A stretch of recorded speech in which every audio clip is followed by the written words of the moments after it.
Hello दोस्तों, स्वागत है आपका हमारे इस नए वीडियो में। तो दोस्तों, आज की इस वीडियो में आप सीखेंगे कि ई श्रम कार्ड अपने मोबाइल से किस तरह से बनाएंगे घर बैठे। इस वीडियो के माध्यम से समझेंगे, तो वीडियो को लास्ट तक जरूर देखें ताकि स्टेप बाय स्टेप समझ में आ सके। और आप मोबाइल से तभी बना सकते हैं जब आपका आधार कार्ड या मोबाइल नंबर लिंक होगा, क्योंकि उसमें ओटीपी आता है और उसे ऑथेंटिकेशन करना पड़ता है, तब जाकर आपके मोबाइल से बनेगा। और आपके आधार कार्ड या मोबाइल नंबर लिंक नहीं है तो आपको लैपटॉप या कंप्यूटर का सहारा लेना पड़ेगा, क्योंकि उसमें फिंगरप्रिंट डिवाइस से ऑथेंटिकेशन करना पड़ता है, या तो आइरिस आपके आंख से ऑथेंटिकेशन करना पड़ता है। उसके बाद आपका ई श्रम कार्ड बनेगा। तो चलिए, इस वीडियो के माध्यम से हम बताएंगे कि किस तरह से आपको ई श्रम कार्ड बनाना है घर बैठे। तो चलिए वीडियो को शुरू करते हैं। तो दोस्तों, सबसे पहले अपना गूगल क्रोम के ओपन कर लेना है और सर्च बार में टाइप करना है ई श्रम। जैसे इतना लिखकर सर्च करेंगे तो आपके सामने कुछ इस तरह का इंटरफेस आएगा, ई श्रम होम। तो आपको इसी लिंक पे आपको क्लिक करना है। जैसे इस पर क्लिक करेंगे तो आपके सामने कुछ इस तरह का इंटरफेस आएगा, गो टू मेन पेज। यही अपडेट किया गया है। पहले ये नहीं आता था, ये डायरेक्ट ओपन हो जाता था ई श्रम का डायरेक्ट पोर्टल। तो आपको गो टू मेन पेज पे आपको क्लिक करना है, उसके बाद ही आप मेन पेज पे जाएंगे। तो यहाँ से चलिए हम इस पर क्लिक करते हैं और जैसे ही क्लिक करेंगे तो आपके सामने कुछ इस तरह का इंटरफेस आ जाएगा।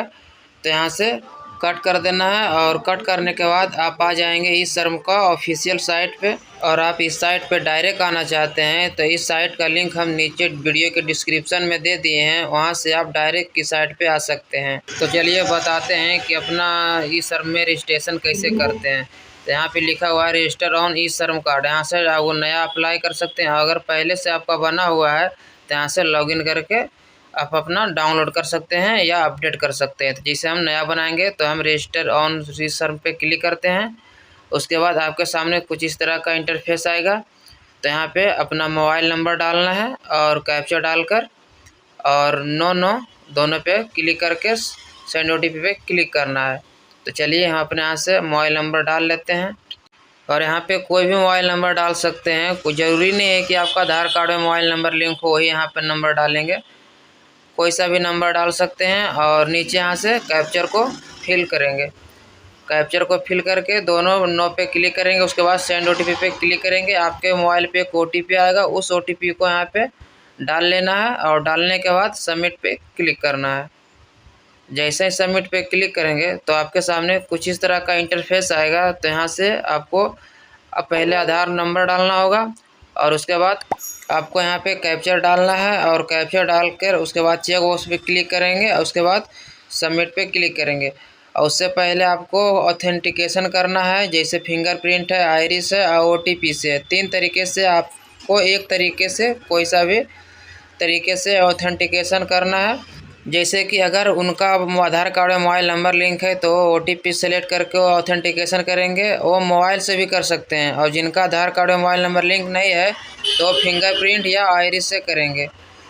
तो जैसे कि हम फिंगरप्रिंट पे क्लिक करते हैं और ये लैपटॉप या और कंप्यूटर में ही होगा, क्योंकि मोबाइल में आपका फिंगरप्रिंट डिवाइस नहीं चलेगा। वो आपके पास डिवाइस होना चाहिए, मंत्रा या मार्पो या कोई सा भी डिवाइस होना जरूरी है। उसके बाद कैप्चर फिंगर पे क्लिक करेंगे। तो जैसे इस पर क्लिक करेंगे तो आपके डिवाइस में लाइट जलेगा, जो भी आपका डिवाइस हो। जैसे मेरा मंत्रा है तो देखिए लाइट जल गया है और ये सक्सेस भी हो गया है। फिंगरप्रिंट कस्टमर का ले लिए हैं। उसके बाद यहाँ से ओके पे क्लिक करेंगे और जैसे उसके बाद वैलिडेट पे क्लिक करना है। जैसे वैलिडेट पे क्लिक करेंगे प्लीज़ वेट का ऑप्शन आएगा और उसके बाद इस तरह का इंटरफेस आपके सामने खुलकर आ जाएगा। तो यहाँ से आपको कंटिन्यू टू अदर डिटेल पे क्लिक करना है। उसके बाद आपके सामने कुछ इस तरह का फॉर्म खुलेगा। तो आपको इस फॉर्म को बारीकी से भरना है, बारीकी से समझना है। यहाँ पे इमरजेंसी नंबर भी डाल सकते हैं अगर और कोई नंबर है तो, अन्यथा इसे छोड़ भी सकते हैं। उसके बाद ईमेल आईडी है तो ईमेल आईडी डालिए, अन्यथा इसे भी छोड़ सकते हैं। यहाँ मैरिटल स्टेटस है, यहाँ से आप मैरिज हैं अनमैरिज है, यहाँ से सिलेक्ट कर लेना है। जो स्टार मार्क लगा हुआ वो भरना अनिवार्य है।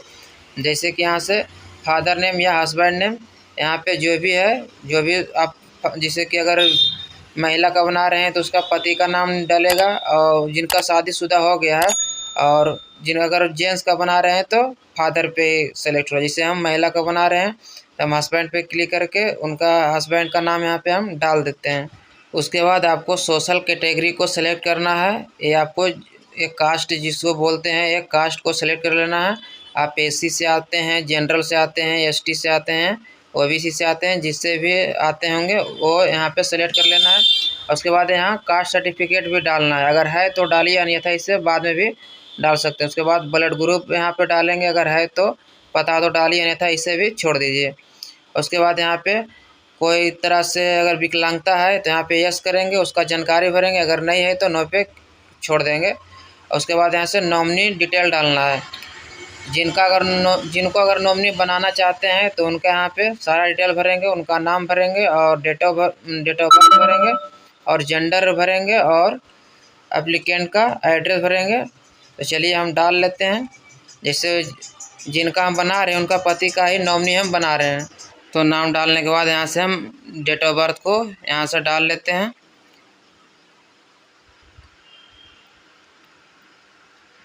डेट ऑफ बर्थ डालने के बाद जेंडर को यहाँ से चूज कर लेना है और रिलेशनशिप यहाँ से सेलेक्ट कर लेना है। यहाँ से हम हस्बैंड है तो हस्बैंड को हम चूज कर लिए हैं। उसके बाद यहाँ से नॉमिनी एड्रेस, उनका फुल एड्रेस डाल लेना है। जैसे जिस तरह से हम डाल रहे हैं उस तरह से आप भी डाल लेंगे। तो चलिए हम यहाँ से डाल लेते हैं। विलेज करके अपना गांव डाल देना है। उसके बाद फिर कॉमा लगाना है, फिर पोस्ट डाल लेना है और उसके बाद फिर कॉमा लगाना है, फिर पुलिस स्टेशन डालना है। उसके बाद फिर कॉमा लगाना है, डिस्ट्रिक्ट डाल लेना है। उसके बाद यहाँ पे नॉमिनी का मोबाइल नंबर डाल लेना है, जो भी नॉमिनी का मोबाइल नंबर हो यहाँ पे डाल लेना है। तो चलिए हम डाल लेते हैं और डालने के बाद सेव एंड कंटिन्यू पे क्लिक करेंगे। जैसे सेव एंड कंटिन्यू पे क्लिक करेंगे आपके सामने अगला फॉर्म खुलेगा। यहाँ पे रेसिडेंशियल डिटेल डालना है। यहाँ पे पहले स्टेट को सिलेक्ट करना है और उसके बाद यहाँ से डिस्ट्रिक्ट को, ज़िला को यहाँ से सेलेक्ट कर लेना है, जिस भी ज़िला से आते हैं। उसके बाद यहाँ पे अपना एड्रेस डाल लेना है। करेंट एड्रेस यहाँ पे देखिए मांग रहा है, तो आप जहाँ अभी रह रहे हैं वहाँ का भी एड्रेस है डाल देंगे। रूरल या अर्बन से आते हैं वो सेलेक्ट कर लेंगे। रूरल मतलब गांव हुआ, अर्बन मतलब शहरी हुआ। यहाँ से विलेज करके अपना गांव डाल लेना है और उसके बाद लाइन एड्रेस लाइन 2 में डाल लेना है। पोस्ट करके अपना जो भी पोस्ट हो वो डाल लेना है और उसके बाद फिर से यहाँ से स्टेट को यहाँ से चूज करना है और फिर से आएगा डिस्ट्रिक्ट सेलेक्ट करने के लिए, डिस्ट्रिक्ट को भी सेलेक्ट कर लेना है। उसके बाद सब डिस्ट्रिक्ट, जिसे ब्लॉक बोलते हैं, तो यहाँ पे ब्लॉक को चूज कर लेना है। जिस भी ब्लॉक से आते हैं वो ब्लॉक को यहाँ पे चूज कर लेना है और यहाँ से विलेज, जैसे विलेज ब्लॉक डालेंगे तो आपका सारा विलेज खुलकर आ जाएगा। तो इसमें खोज लेंगे अपना विलेज कहाँ है। उसके बाद यहाँ से पिन कोड डालना है, जो भी आपका एरिया का पिन कोड हो वो यहाँ पे डाल लेना है। देखेंगे आधार कार्ड के पीछे लिखा हुआ रहेगा। और उसके बाद परमानेंट एड्रेस, परमानेंट एड्रेस का मतलब कि आप जहाँ आपका प्रॉपर घर हुआ, जहाँ जन्म हुआ है वो डालना है।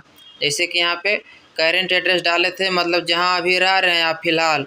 और परमानेंट का मतलब होता है कि आपका जहाँ जन्मभूमि है, जहाँ हमेशा मतलब कि आप रहते हैं, वो एड्रेस यहाँ पे डालेंगे। यहाँ से अर्बन और रूरल को सेलेक्ट कर लेंगे। और स्टे मतलब कि आप जो करेंट एड्रेस, हाँ करेंट एड्रेस मतलब कि कब कितने सालों से तक रह रहे हैं इस एड्रेस पे, तो आपको चूज कर लेना है।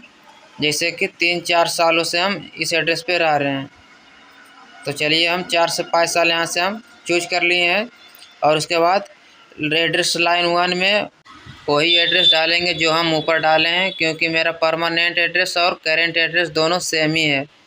उसके बाद हम पूरा यहाँ से पोस्ट ऑफिस डाल लेंगे। उसके बाद डिस्ट्रिक्ट को, स्टेट को सिलेक्ट करेंगे।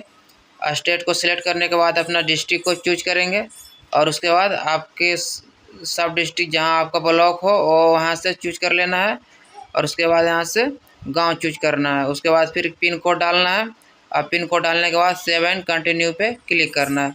उसके बाद आपके सामने कुछ अगला फॉर्म आएगा, यहाँ से आएगा एजुकेशन क्वालिफिकेशन। तो यहाँ से अपना क्वालिफ़िकेशन डाल लेना है कि कहाँ तक आप पढ़ाई किए हैं। तो चलिए हम यहाँ से डाल लेते हैं और उसके बाद नीचे डालना है। यहाँ पे देखिए एजुकेशन सर्टिफिकेट अगर है तो यहाँ से डालिए, अन्यथा नहीं है तो इसे छोड़ दीजिए, ये मैंडेटरी है। उसके बाद यहाँ पे मंथली इनकम पूछ रहा है, तो आपका इनकम क्या है, और इनकम सर्टिफिकेट भी पूछ रहा है। अगर इनकम सर्टिफिकेट है तो डालिए, अन्यथा इसे भी छोड़ दीजिए, ये भी मैंडेटरी है। तो चलिए मैं यहाँ से इनकम जितना है बिलो मानिए कि 10,000, 15,000, 20,000 जो भी हो आपका यहाँ से डाल लेना है। चलिए हम 10,000 बिलो डाल लिए। उसके बाद यहाँ से सर्टिफिकेट है तो डालिए, अन्यथा इसे भी छोड़ सकते हैं, मैंडेटरी नहीं है। और उसके बाद यहाँ से जेपीजी और पीडीएफ और 1 MB से कम का फाइल रहना चाहिए। उसके बाद नेक्स्ट एंड कंटिन्यू पे क्लिक करेंगे। जितना भी आप डॉक्यूमेंट डालेंगे आपको 1 MB से कम होना चाहिए, जेपीजी फाइल या पीडीएफ पीएनजी कोई सा भी फाइल में अपलोड कर सकते हैं। उसके बाद यहाँ से बता रहा है ऑक्यूपेशन स्किल, जैसे इस पर क्लिक करेंगे, यहाँ पे देखिए आई का बटन पे क्लिक करेंगे तो आपके सामने कुछ इस तरह का पीडीएफ खुलकर आ जाएगा। तो यहाँ पे देखेंगे कि आप कौन सा काम करते हैं, इसमें सारा काम दिया हुआ है। यहाँ से आप बारीकी से समझकर आपको अच्छी से यहाँ से देखकर वहाँ पे डाल लेना है। अगर नहीं आपको मिल रहा है तो आप वहाँ पे सर्च भी कर सकते हैं। तो चलिए यहाँ से हम सर्च कर बताते हैं कि किस तरह से आपको सर्च करना है। जैसे इस पे आएंगे इस पोर्टल पे, उसके बाद यहाँ पे जिसे हम एग्रीकल्चर लिखते हैं तो देखिए लेबर एग्रीकल्चर का आ गया। इसी तरह जो भी अपना काम करेंगे वो सर्च करेंगे वो आ जाएगा। उसके बाद एक्सपीरियंस पूछ रहा है तो यहाँ पे हम 0 दे दिए। आप 2, 3 या जो भी डालना है वो डाल सकते हैं। उसके बाद यहाँ पे आ रहा है secondary occupation, same to same वही है, मतलब कि और उसके सिवा अगर और कोई काम करते हैं वो भी डाल सकते हैं। उसके बाद यहाँ से सर्टिफिकेट अपलोड कर सकते हैं, अगर है तो डालिए, अन्यथा इसे भी छोड़ दीजिए, भी मैंडेटरी नहीं है। उसके बाद यहाँ पे दोनों इसको खाली छोड़ेंगे। उसके बाद 7 नेक्स्ट पर क्लिक करेंगे। उसके बाद अगला फॉर्म खुलेगा तो यहाँ पे बैंक अकाउंट डिटेल डालना है, जैसे कि यहाँ पे अकाउंट नंबर डाल लेना है। तो चलिए अकाउंट नंबर यहाँ पे हम डाल लेते हैं और फिर वही अकाउंट नंबर को दोबारा कंफर्म करना है नीचे। तो चलिए यहाँ से देखिए हम कंफर्म कर लेते हैं दोबारा। और उसके बाद यहाँ पे अकाउंट होल्डर नेम डाल लेते हैं। अकाउंट होल्डर नेम डालने के बाद नीचे IFSC कोड डालना है, तो चलिए IFSC कोड भी हम डाल लेते हैं। उसके बाद सर्च पे क्लिक करेंगे तो आपका ये ब्रांच का नाम आ जाएगा और आपका बैंक नेम भी आ जाएगा। उसके बाद 7 कंटिन्यू पे क्लिक करना है। उसके बाद आपके सामने कुछ इस तरह का इंटरफेस आएगा आपके सामने खुलकर, तो अच्छे से जांच कर लेंगे। अगर इसमें भी अगर थोड़ा सा भी कहीं गलत है तो यहाँ से जिसमें भी गलत है उसमें आप सुधार कर सकते हैं। तो चलिए उसके बाद यहाँ पे चेक बॉक्स पे क्लिक करेंगे। उसके बाद यहाँ पे यस लिखा हुआ है, यस पे टिक रहेगा तो आपको नो पे कर लेना है। यस पे भी रखेंगे तो आपका बन जाएगा, लेकिन नो पे रख लेना है, बेटर रहेगा। उसके बाद ओके करेंगे तो आपका ये ई-श्रम कार्ड बनकर रेडी हो जाएगा। उसके बाद यहाँ से आप डाउनलोड भी कर सकते हैं। यहाँ पे देखिए डाउनलोड UNA है, इस पर क्लिक करेंगे तो यहाँ से डाउनलोड हो जाएगा। उसके बाद आपका फाइल PDF में खुलेगा, क्योंकि ये PDF में डाउनलोड होता है। और उसके बाद आप इसे प्रिंट कर सकते हैं, किसी को देना है तो प्रिंट करके दे सकते हैं। तो आज की वीडियो यहीं पे समाप्त करते हैं। अगर इस वीडियो से आपको कुछ सिखा पाया हूं तो हमारे इस वीडियो को एक लाइक ज़रूर करें और साथ में घंटी को दबा के ऑल पे क्लिक कर लें इसी तरह का वीडियो देखने के लिए। तो चलिए मिलते हैं अगले नेक्स्ट वीडियो में, तब तक के लिए जय हिंद, वंदे मातरम।